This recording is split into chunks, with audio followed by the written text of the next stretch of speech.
আমার আবার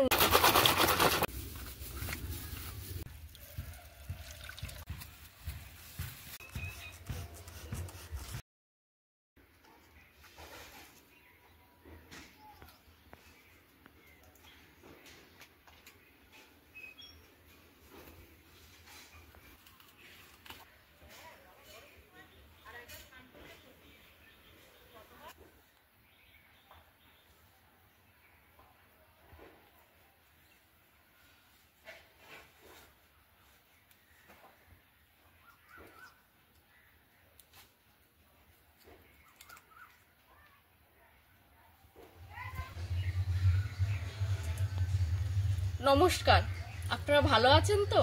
সাথী বিপ্লব ব্লগের আরো একটা সম্পূর্ণ নতুন পর্বে ভারত বাংলাদেশ সহ পৃথিবীর সর্বত্র ছড়িয়ে ছিটিয়ে থাকা দর্শক বন্ধুদের অনেক অনেক স্বাগত। আজকের পর্বটা হচ্ছে যে আমরা প্রতিদিন কি করি সে তার কিছুটা অংশ আপনাদেরকেই দেখাবো, কারণ নিত্য নতুন রান্না বান্না ঘোরা সবকিছুতে থাকে, কিন্তু আমি সকাল থেকে ঘরে কি করি সেই জিনিসটাই আজকে আপনাদেরকে দেখাবো। তো সম্পূর্ণ পর্বটির সাথে থাকার জন্য অনুরোধ রইল, কোথাও স্কিপ না করে আপনারা দেখতে থাকুন, আশা করি ভালো লাগবে পর্বটি। তো চলুন শুরু করা যাক। যারা প্রথমবারের জন্য দেখছেন তারা অবশ্যই চ্যানেলটিকে সাবস্ক্রাইব করবেন, লাইক করে পাশে থাকবেন, শেয়ার করে নিজের বন্ধুদের মধ্যে ছড়িয়ে দেবেন, আর কমেন্ট করে আপনার মূল্যবান মতামত আমাদেরকে জানাবেন।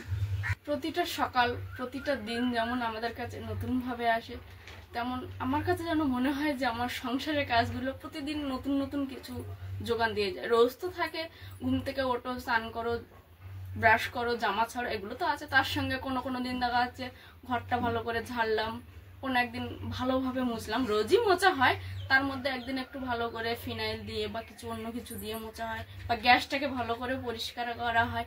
তো আমার প্রথম কটা কাজ একদম পুরো সেগুলো পাল্টায় না, যেমন সকালে ওঠো, ব্রাশ করো, জল খাও, মাথা ছেনে তারপরে অন্য কোনো কাজ। তো চলুন, মাথা তো ছেনে নিয়েছি, এবার আর দেখাই যে যে কাজগুলো করি।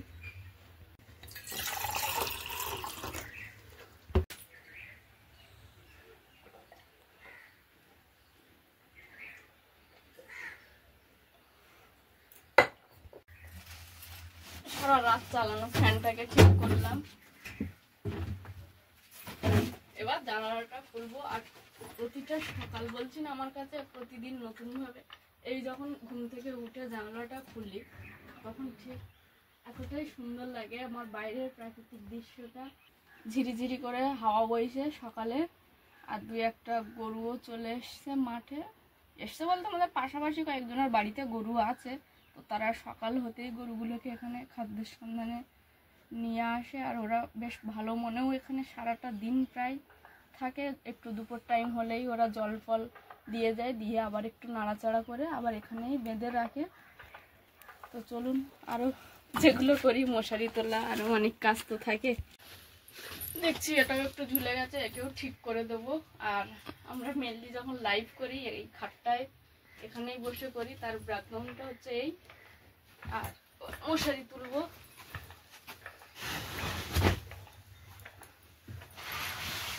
সব থেকে মজার কথা মশারি আমার তুলতে যতটা না ভালো লাগে, আমি চেষ্টা করি যে বিপ্লব বাবু যদি সকাল সকাল বেরিয়ে না যান তো একটু ওনাকে দিয়ে তুলতে, কারণ আমার জানি না কেন এটা আমার হয়, মশারিটা আমার টানাতেও ভালো লাগে না আর তুলতেও আবার ভালো লাগে না, বাদ বাকি যত কাজ আছে সব করতে ভালো লাগে।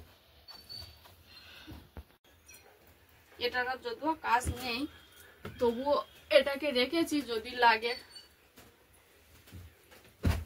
এটা রোজই লাগে, ফ্যান চালানোর পর ভোরবেলা এটাকে নিতেই হয় বা ব্যবহার করতেই হয়। এরকম এখনো আমাদের ওয়েদারটা এরকমই আছে।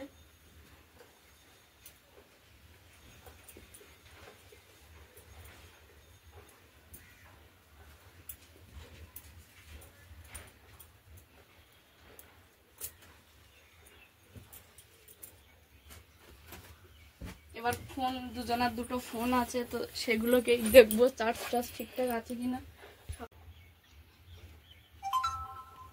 দুজনেরই দুটো ফোন মোটামুটি চার্জ আছে, তো এখন আর দেবো না, রেখে দিলাম। দিয়ে এবার ঘরটা ঝাড় দিতে হবে। এই যে ঘরটা ঝাড় দিতে একটা কথা খুবই মনে পড়ছে। আমার তো শ্বশুর শাশুড়ি দুজনই আছে, কারণ ওই যে ঝাড়ুটা আমি ঝাড় দিচ্ছি এটাও আমার শ্বশুর বেঁধে দিয়ে গেছে। দুটো ঝাঁটা আছে আমার ঘরে, সেটাও শ্বশুর করে দিয়ে গেছে। মানে আমার শাশুড়ি দেয়, কিন্তু আমার শ্বশুরের সেখানে যেন কোথাও গিয়ে মনে হয় যে আমার শাশুড়ি ঠিক গুছিয়ে দিতে পারছে না।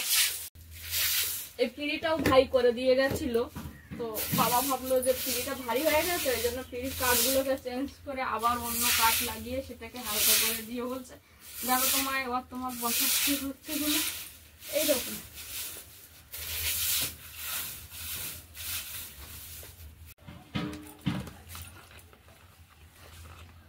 আমি চেষ্টা করি বেশিরভাগ দিন ঘরটা একটু ফিনাইল দিয়ে মুছতে। আর আমার ফিনাইল তো বিভিন্ন কোম্পানির আছে, আমার আবার নিমাইল যেটা ওটা বেশি পছন্দ হয়, গন্ধটা বেশ সুন্দর, যার কারণে।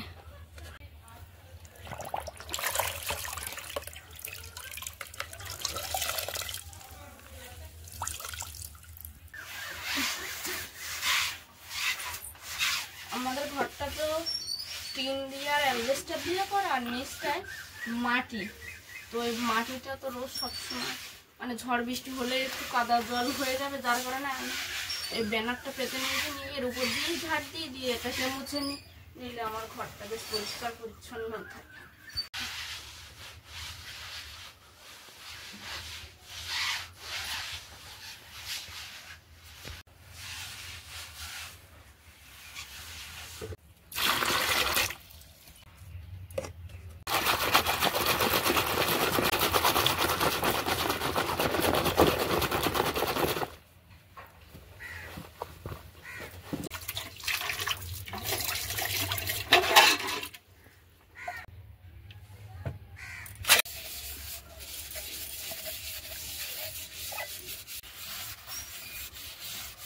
আজকে তো নিরামিষ খাবো, কুমড়ো আলু সয়াবিন করি আর ঢেঁড়স ভাজা করি, সঙ্গে কি ডাল করবো ঢেঁড়স ভাজার সঙ্গে। কোনো ভাজা টাজা খাবো না, ডালও খাবো না, দই দিয়ে। হ্যাঁ দই তো আনবো, দই আনবো, দুধ আনবো, ঠাকুরকে স্নান করাবো, আর দই আমাদের খাওয়ার জন্য নিয়ে আসবো। তাহলে ডাল ক্যান্সেল, ভাজা ক্যান্সেল, কুমড়ো আলু সয়াবিন একটাই তরকারি করবো, পাতলা করে। হ্যাঁ টক দই খাবে তো? একদম টক দই খাবো। আচ্ছা ঠিক আছে। জানে মানে অনেক সময় যদি আমার দুধ দই আনতে লেট হয়ে যায় তো উনি খবর পাঠায়, জানে যে আমরা এই দিনটায় দুধ দই নিই। দইটা তো এখন ঘন ঘনই নিচ্ছি, আর দুধ মেনলি উনি দুধটা উনি ভাবে কি একদিন আমি গেছি, সেদিন আমার একটু লেট হয়ে গেছে, 12টা বেজে গেছে ঘরের কাজ টাজ করে স্নান টান করে। তা সে বলছে তোমরা এখনো দুধ নিতে আসোনি। আমি তো ভাবছি যে কি হলো, এরা কি বাড়ি নেই না কি আনছি, না একটু ঘুম থেকেই উঠতে লেট করে ফেলেছি, সব দিন তো সমান হয় না।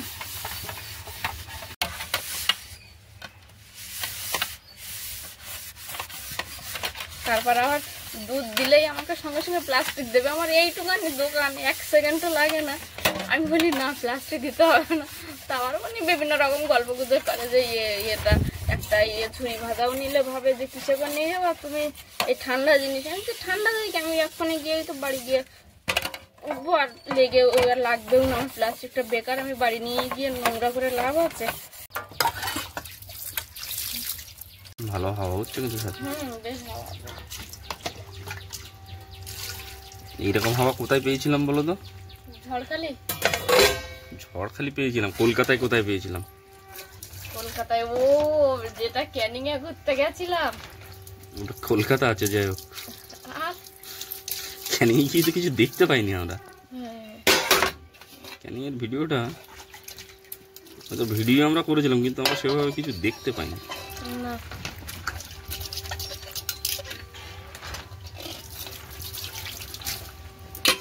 কোনখানের কথা বলছে? এরকম হাওয়া কোথায় পেয়েছিলে? পাটুলিতে ফুল না ফুলকপি যে ভিডিওটা আমাদের আছে। ও হ্যাঁ হ্যাঁ, তুমি গিয়ে বলছিলে না যে বাহ এখানে তো খুব সুন্দর হাওয়া। আমি বললাম যে পাটুলি ঝিল পাড়ে যে ভিডিওটা ছিল ফুল না ফুলকপি। হ্যাঁ তোমার মনে আছে? না না তুমি আমার গোলাপ দাওনি, শুধু ফুলকপি দিয়ে গিয়েই শান্ত রেখেছিলে। তারপর হলুদ ফুলকপি। হাওয়াটা আমার মনে নেই, আমার গোলাপ দাওনি সেটা মনে আছে।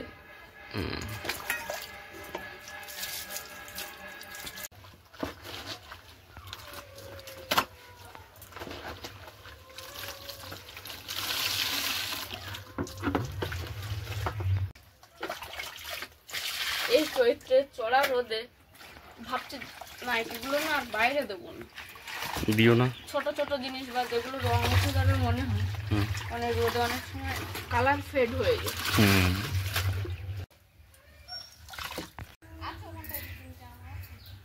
কিছু বলবে না?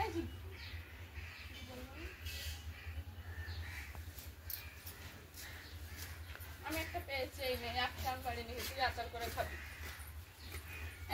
তুমি আম পোড়া খাবি? হ্যাঁ? তুমি আম পোড়া একটাই হয়। হ্যাঁ, এই যে আম তুমি এ করবে, সেদ্ধ করবে, করে নুন দিয়ে খাবে, আর তো কিছু দেয় না। ওই যে বিরাট চিনি বা কিছু দিয়ে খেতে লোভ লাগবে। দিন আগে কিনেছিস আর কোত্থেকে কিনলি তাই বল লাগে। মাঠে কিনেছি, মেলা হচ্ছিল। কোন মাঠে? এই চড়কতলা মাঠ। এই চড়কের মাঠে? তোর কাকু আগের দিন আমরা চাম্পাহাটি না কোথায় গেছিলাম, তো একটা মেলা হচ্ছিল, শীতলা মেলা না কি মেলা, সেইখানটায় খুঁজেছে যে এই নলের বাঁশি পাওয়া যাবে, তা বলছে না। তুই এ বাজাতে পারিস ভালো করে? টুকটাক পারিস? আজকে দই আর দুধ পেয়েছি, আর সোনপাপড়ি বা লাড্ডু নিয়ে আসি, ঠাকুরের জন্য কিছুই নেই, তা লজেস নিয়ে এসছি আমি। আর এই হাতে একটা আম আমি গুড়িয়ে পেয়েছিলাম, একটা আম চিন্টু গুড়িয়ে দিয়েছে, আর একটা আম ওই দিদির পাশের বাড়ি আরেকটা দিদির থেকে নিয়ে এসছি। 3টে আম 3 জায়গার।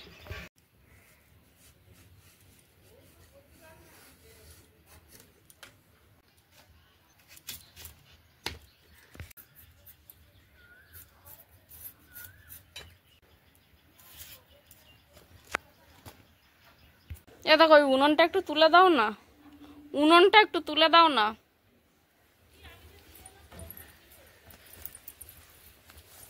এই যে একটা মাটির উনুন মা বানিয়ে দিয়েছিল, বানানোর পরে ভেঙে গেছিল, যাওয়ার পর আবার আমি একা একা ট্রাই করেছিলাম, পাশের একটা দিদিকে বলেছিলাম, সে বলেছিল তুলে দেবে, তারপর আমি ভাবলাম না, আমি নিজেই একবার চেষ্টা করে দেখি। তো চেষ্টা করার পরে একটু খারাপ হয়েছিল, আর একজন পাশের একটা দিদা এসে আবার সেটাকে ঠিক করে দিয়ে গেছে। তো চলো এখন কর্তামশাইকে দিয়ে উনুনটা ঘরে তুলিয়ে নিই, প্রচুর ভার বলো। মাটির তৈরি তো, পুরো সবটাই মাটির। ওই কোনটাতে রাখবে, দাঁড়াও।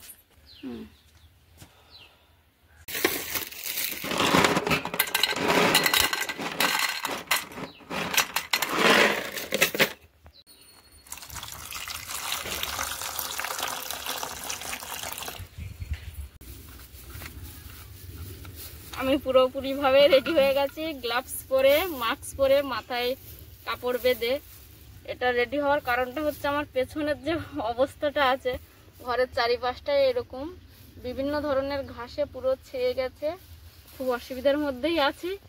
এই কয়েকটা দিন ধরেই কর্তামশাইকে বলছিলাম একটু বিষ এনে দেবে, স্প্রে করব ঘাস মারা যে কীটনাশকগুলো, তো ওই কীটনাশক এনে দিয়েছে, সেই কীটনাশকটা আমি স্প্রে করব।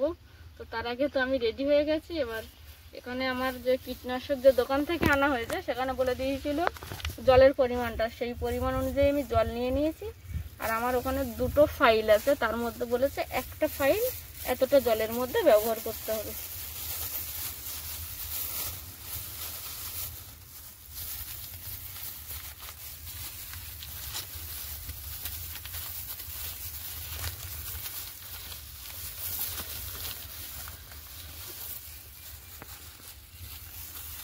আর একটা আমি আবার মুড়ে কাগজে রেখে দেবো, কয়েকদিন বাদে আবার ব্যবহার করতে বলেছে।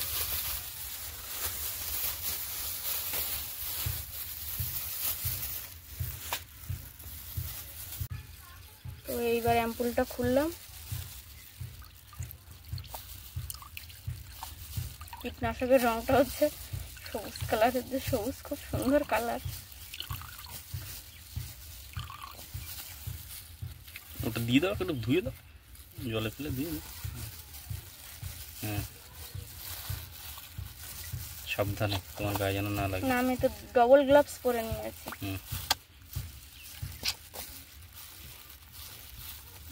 ব্যাস।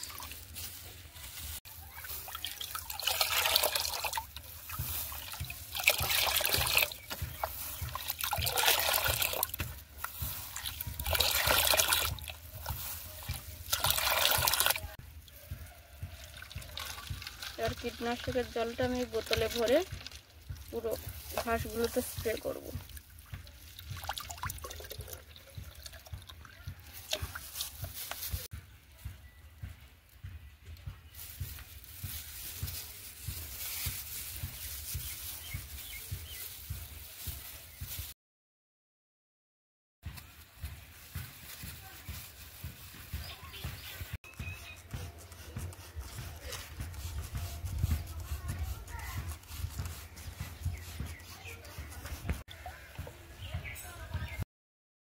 আপাতত কীটনাশক অভিযান শেষ করে এবার ব্যান্ডেজ খোলা হচ্ছে।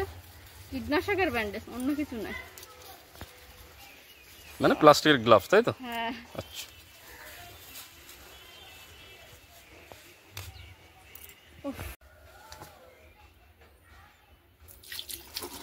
দাঁড়াও দাঁড়াও দাঁড়াও দাঁড়াও, একটু জলটা থামো।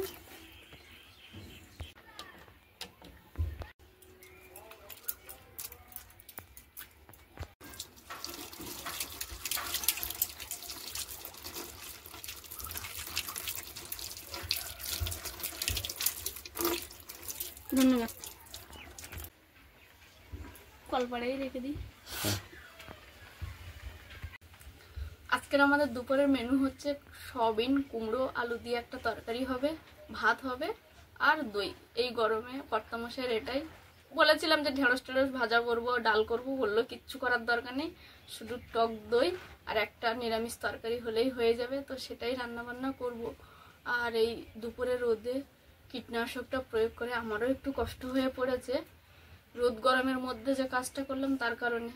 তো পর্বটা এখানেই শেষ করছি। প্রিয় দর্শক বন্ধু, দেখা হচ্ছে আবারও একটা নতুন পর্বে। ততক্ষণের জন্য আপনারা ভালো থাকবেন, সুস্থ থাকবেন, নিজেদের খেয়াল রাখবেন। আর যারা প্রথমবারের জন্য দেখছেন তারা অবশ্যই চ্যানেলটিকে সাবস্ক্রাইব করবেন, লাইক করে পাশে থাকবেন, শেয়ার করে নিজের বন্ধুদের মধ্যে ভাগাভাগি করবেন আর কমেন্ট করে আপনাদের মূল্যবান মতামতটা আমাদেরকে জানাবেন। আর সবশেষে যেটা বলে থাকি, সাথী বিপ্লব ব্লগের সঙ্গে সদা সর্বদা জুড়ে থাকুন। নমস্কার।